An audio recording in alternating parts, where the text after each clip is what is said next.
Hello friends, मैं Ranjit GS आज तक में आपका स्वागत करता हूं। दोस्तों, बिहार सिविल कोर्ट वैकेंसी जैसा कि आप लोग को मालूम है कि आ गई है और इसकी विस्तृत वैकेंसी आज भी जारी कर दिया गया है सभी पदों के लिए अलग अलग, जिसमें क्लर्क पदों के लिए मैंने ऑलरेडी आपका पूरा विस्तार से ये समझा दिया है। सिलेबस एलिजिबिलिटी से लेकर कौन कौन से कागजात की ज़रूरत होगी। आज हम लोग इस वीडियो में स्टेनोग्राफर के पूरे विस्तार से समझेंगे सिलेबस के बारे में, इसके कौन कौन से डॉक्यूमेंट आपको चाहिए, आपको क्या क्या होना चाहिए, आपके पास उम्र सीमा क्या है, इस सभी चीज़ों को विस्तार से जानेंगे। अगर आप स्टेनोग्राफर के जॉब प्रोफाइल के बारे में जानना चाहते हैं तो इसका वीडियो ऑलरेडी अपलोड किया हुआ है हमारे यूट्यूब चैनल पे। आप हमारे वीडियो को देख सकते हैं और उसके जॉब प्रोफाइल के बारे में जान सकते हैं। जैसा कि आप लोग को मालूम है कि ये विज्ञापन संख्या 2022 है और ये पदों की संख्या इसमें जो स्टेनोग्राफर की है 1562 है। ये लेवल 4 का पद है और 25,500 से लेके 81,100 का पेमेंट है आपको। और ये सारी प्रक्रियाएं जो होगी ऑनलाइन होगी। सिविल कोर्ट पटना के वेबसाइट पर ये सभी फॉर्म भरे जाएंगे। फॉर्म भरने की प्रक्रिया 20 सितंबर से शुरू हो रही है और 20 अक्टूबर तक चलेगी, कुल 1 महीने चलेगी। क्वालिफ़िकेशन की बात कर ले तो बैचलर डिग्री होना चाहिए, इंडियन आपको सिटीजनशिप होनी चाहिए।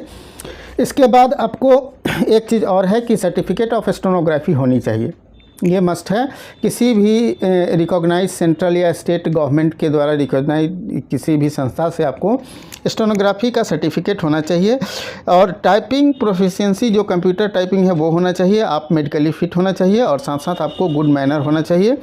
ये सभी चीज़ें डॉक्यूमेंट में रखी गई है। वहीं पे आपको यह भी कहा गया है कि आप जब ऑनलाइन फॉर्म भरेंगे तो उसको प्रिंट आउट ज़रूर निकाल लेंगे। उसके प्रिंट आउट पर आपको अपने हैंड राइटिंग में ब्लैक इंक से, ठीक है, ब्लैक इंक से ये सभी बातों को लिखना है, ठीक है। ये जो यहाँ पैराग्राफ में दिया हुआ है इसको लिखना है हिंदी या इंग्लिश में, ठीक है। और ये इंटरव्यू के समय आपसे मांगा जाएगा, ठीक है। आप जो फ़ोटो अपलोड करेंगे वो भी कलर फ़ोटो होगा और उस पर ब्लैक इंक से आपका सिग्नेचर होगा, ठीक है। मेक ऑनलाइन पेमेंट जो है वो ऑनलाइन करना होगा और आपको जो बैंक रेफरेंस नंबर जनरेट होगा उसको आप अपने पास रखेंगे। रजिस्ट्रेशन नंबर जो जनरेट होगा उसको आप भविष्य के लिए सुरक्षित रखेंगे, ठीक है। जहाँ तक एज लिमिट की बात है तो एज आपका काउंट होगा 1 सितंबर 2022 को, ठीक है।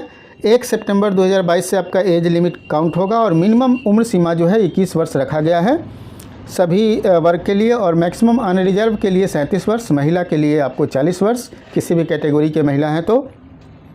उसके बाद SC ST के लिए आपको जो उम्र सीमा रखा गया है वो 42 वर्ष है। BC और EBC के लिए ये उम्र सीमा 40 वर्ष है। BC EBC महिला के लिए भी 40 वर्ष है, ठीक है।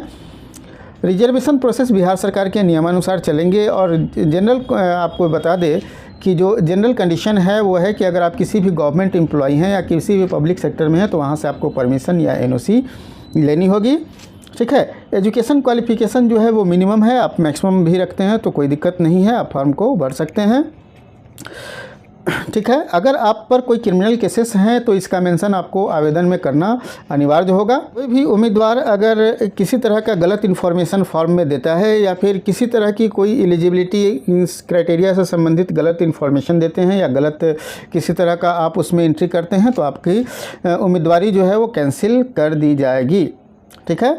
आपको डिस्क्वालीफाई कर दिया जाएगा। आपको इंटरव्यू के लिए अगर PT क्वालिफाई करते हैं इंटरव्यू के लिए आपको कोई TA अलाउ नहीं होगा। Candidate are required to bring their document in support of age के सपोर्ट में आपको डॉक्यूमेंट देना होगा जो मैट्रिक्स का प्रमाण पत्र होता है जनरली।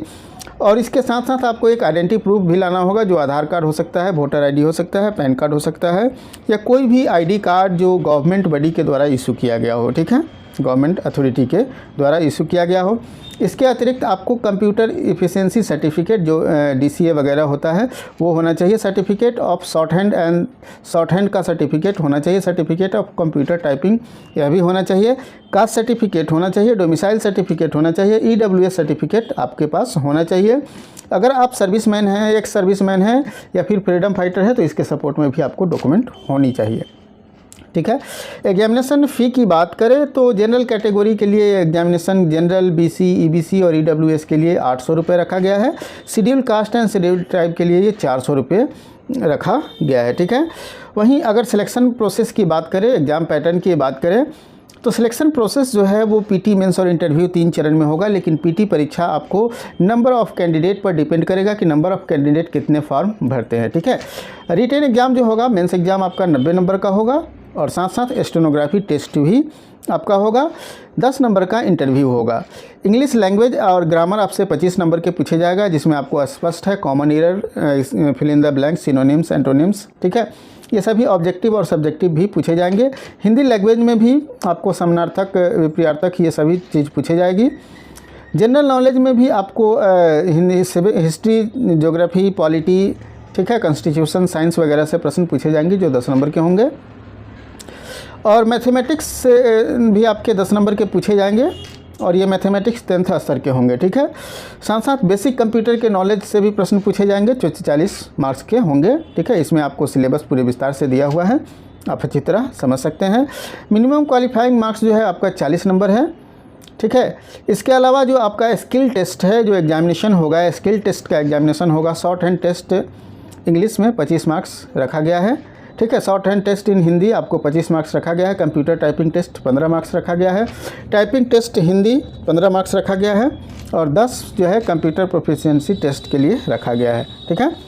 तो ये सभी चीज़ें आप देख लेंगे, अच्छी तरह देख लेंगे। Minimum qualifying standard and for the post of stenography, अगर टाइपिंग में आपको 95% करेक्ट करना पड़ेगा। एक्यूरेसी आपको टाइपिंग में 90% होना चाहिए, 95% हिंदी में शॉर्ट हैंड होना चाहिए, और एक्यूरेसी 90% आपको हिंदी टाइपिंग में होनी चाहिए। साथ साथ अगर टाइपिंग स्पीड की बात कर लेंगे तो टाइपिंग स्पीड भी काफ़ी अच्छी खासी चाहिए। इसमें स्पष्ट रूप से यहाँ वर्णन किया हुआ है कि आपको कितनी टाइपिंग स्पीड की ज़रूरत होगी। आप देख सकते हैं यहाँ स्पष्ट रूप से है, schedule A of the adults which provide as the shorthand 80 WPM in English और 60 WPM इन हिंदी, ठीक है। 5% मिस्टेक हो सकता है। टाइपिंग 40 होना चाहिए इन इंग्लिश और 30 होना चाहिए आपको हिंदी में। तो ये सभी क्राइटेरिया और एलिजिबिलिटी अगर आप रखते हैं तो आप इस फॉर्म को भर सकते हैं। एडमिट कार्ड भी आपको ऑनलाइन ही मिलेगा, ठीक है।